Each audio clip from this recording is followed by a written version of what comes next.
সকলোকে শুভ সন্ধিয়া জনাই আজি সন্ধিয়াৰ কেইটামান গুৰুত্বপূৰ্ণ খবৰ আপোনালোকলৈ লৈ আহিছোঁ। আপোনালোকে ভিডিঅ'টো শেষৰলৈকে চাব বুলি আশা কৰিলেও শেষত আপোনালোকৰ মন্তব্য কমেণ্টৰ জৰিয়তে জনাবলৈ নাপাহৰিব আৰু এইখিনিতে আপোনালোকক সদায় কয় ভিডিঅ'বিলাক ভাল পালে লাইক এটা কৰি দিব আৰু শ্বেয়াৰ কৰি দিব বুলি আশা কৰিলোঁ। আজি হৈছে 29 মে সন্ধিয়া খবৰকেইটা আপোনালোকে চাওক আৰু মন্তব্য আপোনালোকে কমেণ্টত লিখক।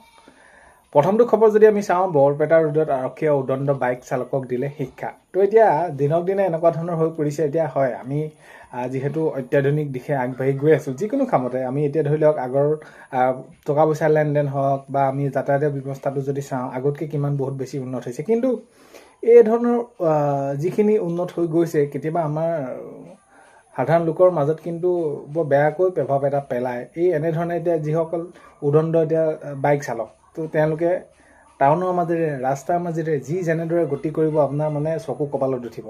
বাইকখন লৈ যাব, বাইকখন লৈ পিনি যিটো মাত দিব বাইকত কিবা কিবি লগাই থাকে, তো এইবিলাকক লৈ এতিয়া কি কৰিছে আৰক্ষীয়ে, এইখিনি তেওঁলোকে অভিযান চলাইছে আৰু অভিযান চলাই সেই বাইক চালকসকলক দিছে ভালকৈ উচিত শিক্ষা।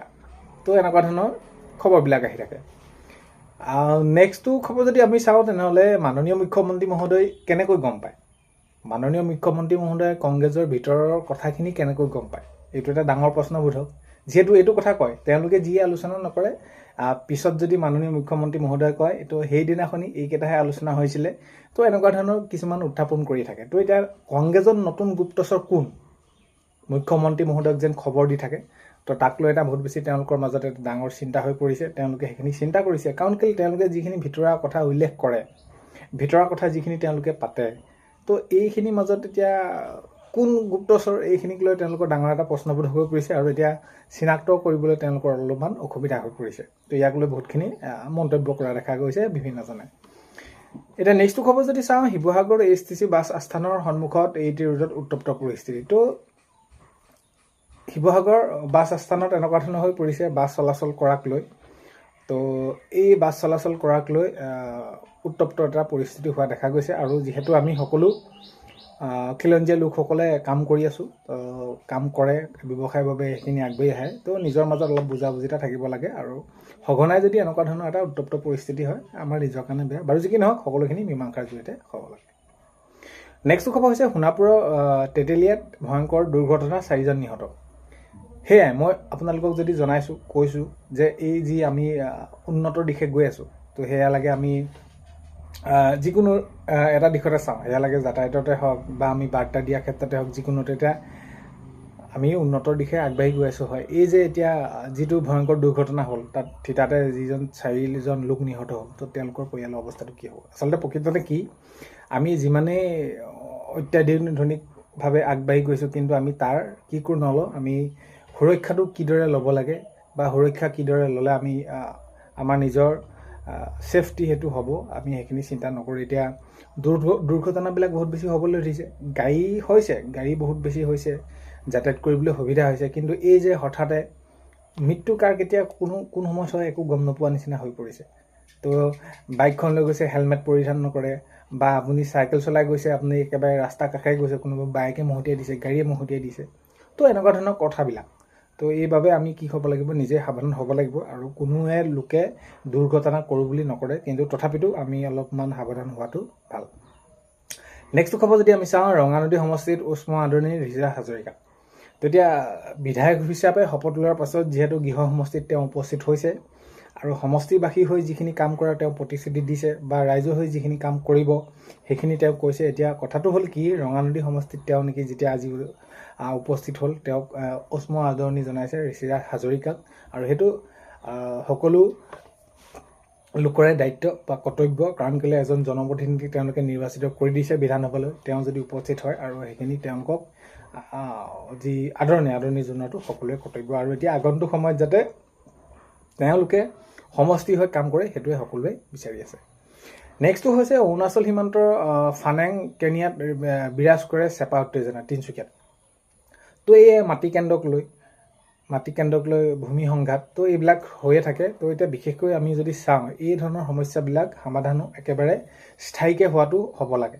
কাৰণ কেলৈ যদি স্থায়ী নহয় এনেকুৱা ধৰণৰ সমস্যাবিলাকে মানুহৰ মাজত আকৌ সংঘাত সৃষ্টি কৰি থাকে। তো এতিয়া দেখা গ'ল অৰুণাচলৰ সীমান্তৰ ফানিং কেনিয়াত বিৰাজ কৰে চেপাটে যেনে। তো তিনিচুকীয়াত এইখিনি এনেকুৱা ধৰণৰ খবৰবিলাক প্ৰায় আহি থকা দেখা যায়। নেক্সট খবৰ যদি আমি চাওঁ, দুলীয়াজানৰ অইল ইণ্ডিয়া লিমিটেডৰ বিৰুদ্ধে প্ৰতিবাদ। এতিয়া দুলীয়াজানৰ কি কৈছে, অইল ইণ্ডিয়াৰ বিৰুদ্ধে প্ৰতিবাদ এইকাৰণে কৰিছে যে তেওঁলোকে যিসমূহ কাম কৰি দিব লাগে, এতিয়া ৰাস্তাৰ মেৰামতি বহুত তেওঁলোকে যি পথেদি তেওঁলোকে সেইখিনি কৰ্মস্থলীলৈ যায়। তো তেওঁলোকৰ যিখিনি সমস্যা আছে সাধাৰণ ৰাইজৰ, তেওঁলোকৰ সেইখিনি কেতিয়াও সমাধান কৰি দিয়া নাই বুলি তেওঁলোকে উল্লেখ কৰিছে। আৰু ইয়াক লৈ দুলীয়াজানত কি কৰিছে, অইল ইণ্ডিয়া লিমিটেডৰ বিৰুদ্ধে প্ৰতিবাদ কৰা দেখা গৈছে। তো আগন্তুক সময়ত যাতে সকলোৰে বাবে সেইখিনি বিচাৰে, সকলোখিনি আলোচনাৰ মাজে এটি কাম কৰে, সেইটোৱে সকলোৱে বিচাৰিব। তো এনেকুৱা ধৰণৰ এটা প্ৰতিবাদ কৰা দেখা গৈছে।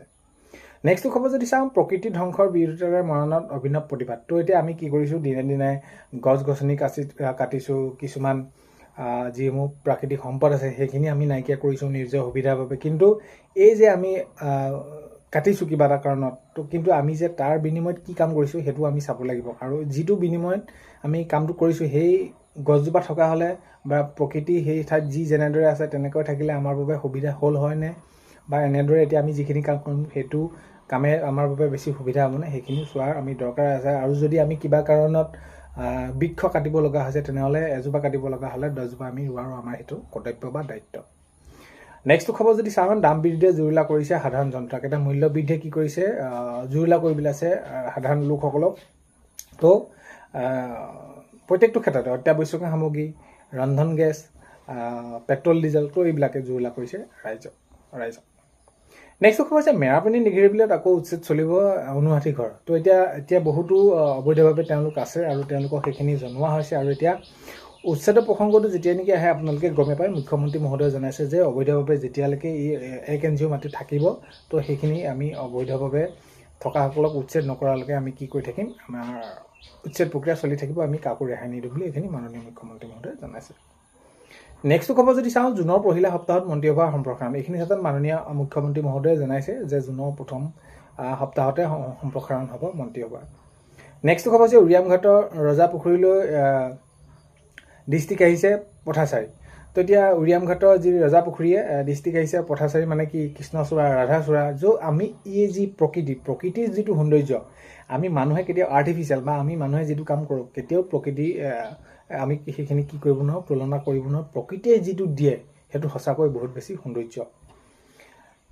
নেক্সট খবৰ হৈছে, আজাৰাৰ কাহিকুছিত চাঞ্চল্যকৰ ঘটনা, ব্যৱসায়ীৰ পৰা কাঢ়ি নিলে গহনা। তো এই এনেকুৱা ধৰণৰ খবৰবিলাক খুব বেছি আহিছে, হত্যা, ডকাইতি, চুৰ, এই এনেকুৱা ধৰণৰ। তো ইয়াকো উচিত ব্যৱস্থা লৈছে আৰক্ষীয়ে, আৰু এনেধৰণৰ যিবিলাকে কাণ্ড কৰিছে সেইবিলাকক কৰায়ত্ব কৰাও দেখা গৈছে। নেক্সট খবৰ হৈছে, গুৱাহাটী লোকভৱনৰ সমীপত যুৱকৰ মৃতদেহ উদ্ধাৰ। তো এতিয়া কি হৈছে, গুৱাহাটী লোকভৱনৰ সমীপত যুৱকৰ মৃতদেহ উদ্ধাৰ। মানে আমি যদি চাওঁ তেনেহ'লে এতিয়া প্ৰত্যেকটো দিশতে, প্ৰত্যেকটো ক্ষেত্ৰতে ক'ৰবাত নহয় ক'ৰবাত এনেকুৱা ধৰণৰ মৃত্যু হৈ থকা দেখা গৈছে, বা ক'ৰবাত কোনোবা ধৰি লওক ক'ৰবাত আছে তেনেদৰে। তো এইবিলাক হৈ থকা দেখা গৈছে, কাৰ কেতিয়া মৃত্যু হয় কোনো ধৰিবই নোৱাৰে। নেক্সট খবৰ হৈছে, গণেশগুৰি পৰিবহণ বিভাগৰ অভিযান। তো এতিয়া যিহেতু পৰিবহণ বিভাগে সেইখিনি দায়িত্ব চাইছে, ক'ত কেনেদৰে ৰাইজৰ সুবিধা হোৱাকৈ সেইখিনি আছে নে নাই। নেক্সট খবৰ যদি চাওঁ, জুবিন গাৰ্গৰ ঘটনাৰ অভিযোগ শ্যামকানু মহন্তৰ জামিন আবেদন নাকচ। তো হয়, জুবিন গাৰ্গৰ যি ঘটনাৰ সৈতে জড়িত হৈ আছিল শ্যামকানু মহন্তৰ জামিন আজি শুনানি আছিল, আজি সেইখিনি নাকচ কৰা হ'ল। নেক্সট খবৰ হৈছে, মহাধিবক্তা দেৱজিৎ শইকীয়াৰ সংবাদমেল। নেক্সট খবৰ হৈছে, নতুন দল খুলিবলৈ সাজু জয়ন্ত কুমাৰ দাস। তো আজি সন্ধিয়া 29 মে'ৰ খবৰ এইকেইটা আপোনালোকক জনালোঁ। ভিডিঅ'টো আপোনালোকে শেষলৈকে চোৱাৰ বাবে বহুতেই বেছি ধন্যবাদ।